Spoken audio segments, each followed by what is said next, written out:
Hi నమస్తే అండి. ఈరోజు మనము అంజీర్ డిలైట్ తయారు చేసుకుందాము. దానికి కావలసిన పదార్థాలు చూద్దాము.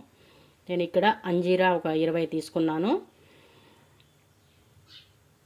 కాజు హాఫ్ కప్ తీసుకున్నాను, సన్నగా కట్ చేసినవి.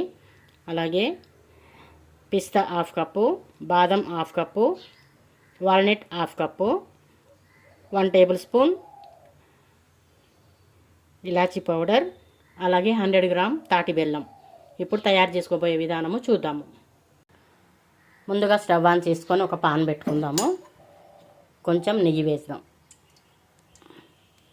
ఈ నెయ్యిలో బాదం, అంజీరా, వాల్నట్, కాజు 3 లైట్ బ్రౌన్ కలర్ వచ్చే వరకు ఫ్రై చేసుకుందాము. డ్రై ఫ్రూట్స్ అన్నీ మంచిగా బ్రౌన్ కలర్ వచ్చాయి కదా, ఇప్పుడు స్టవ్ ఆఫ్ చేసేసుకుందాం. ఒక ప్లేట్లో తీసుకుందాం. అంజీరా ఈ విధంగా సన్నగా కట్ చేసుకొని గ్రైండ్ చేసుకోవాలి మెత్తగా. ఈ విధంగా సరిపోతుంది, ఎక్కువ కూడా మెత్తగా గ్రైండ్ కావనవసరం లేదు.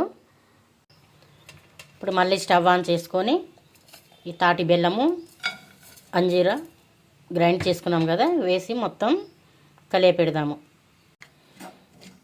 ఇలా కలియపెట్టే కొద్దీ తాటి బెల్లం కరిగి కొంచెం పాకులాగా వస్తుంది. వచ్చినప్పుడు డ్రై ఫ్రూట్స్ వేసి కలియపెట్టాలి. ఇవి పిల్లలే తినాలండి. పెద్దవాళ్ళు 50 ఇయర్స్ దాటిన వాళ్ళు కూడా రోజు ఒకటి తింటే ఎలాంటి ప్రాబ్లమ్స్ కూడా, హెల్త్ ప్రాబ్లమ్స్ ఉండవు. చాలా హెల్తీ. దీన్ని బర్ఫీ అని కూడా అంటారు. చూడండి, కొంచెం లైట్గా పచ్చిగా అవుతుంది కదా, అలానే వేపే కొద్దీ కొంచెం పాకులాగా వస్తుంది. ఇలాగే ఒక 2 మినిట్స్ ఇలాగే కలిపెడుతూ ఉందాము. తాటి బెల్లం మొత్తం మంచిగా ఇలా మెల్ట్ అయిపోయింది కదా. ఇప్పుడు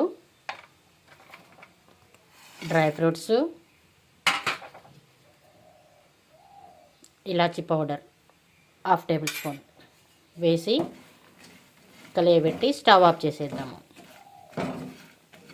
ఇది లడ్డులా చేయొచ్చు, బర్ఫీలా కూడా చేయొచ్చు అండి.